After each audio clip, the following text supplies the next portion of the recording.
Hello friends, hope you all are doing well. From a decline in India's rice exports to Indonesia's major push for warehouse expansion.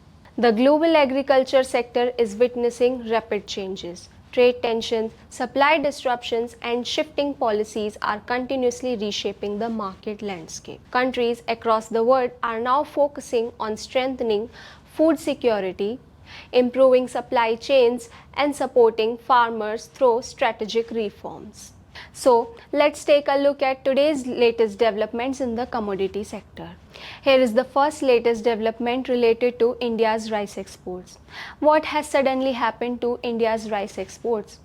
India's rice exports declined in financial year 2026. The fall was around 7.5%, totaling $11.53 billion. Weak demand from West Asia was a key factor. Countries like Iran, UAE, Saudi Arabia, and Oman reduced imports. Geopolitical tensions disrupted the trade routes and payments. Moreover, logistics challenges are also increased for exporters.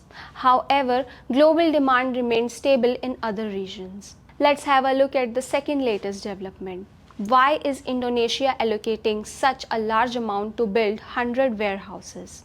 Recently, the government has announced a major food security push. It will construct 100 new rice warehouses across the country. The total investment is around $290 million. Notably, the aim is to strengthen storage capacity nationwide.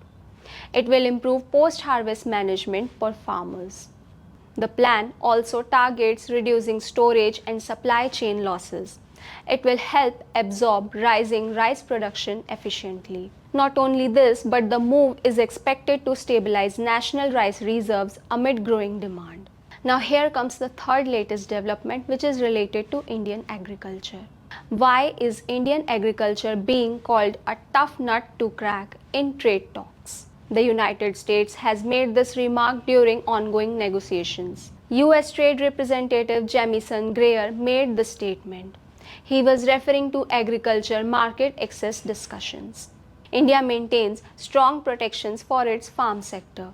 This makes negotiations more complex for the US side. However, both countries continue to engage constructively.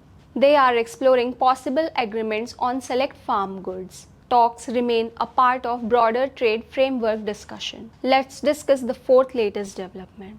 How is war affecting India's factories? The Middle East conflict is disrupting operations. Supply chains are facing delays and pressure. Moreover, factory output has been impacted in several sectors. However, cotton yarn tells a different story. Exports of yarn to China are rising sharply. Global supply shortages are boosting Indian shipments. A weaker rupee is also supporting exporters. Mills in Gujarat are increasing production. So strong demand from China is keeping orders full for months. Finally, the latest development is related to a policy of Madhya Pradesh. So why is Madhya Pradesh increasing land compensation for its farmers? Notably, the state has approved a new land acquisition policy. Farmers will get 4 times the market value for their land. The decision applies to land taken for public projects. Chief Minister Mohan Yadav called it a historic step. It aims to ensure fair returns for farmers. It also seeks to reduce land disputes. The move is expected to speed up infrastructure projects.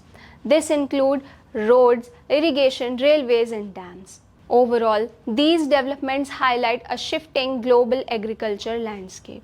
Trade tensions, changing demand, and logistics challenges are impacting exports, while governments are responding with infrastructure investment and policy support. From rice markets to industrial exports, countries are balancing food security, farmer welfare, and competitiveness in an increasingly uncertain global environment.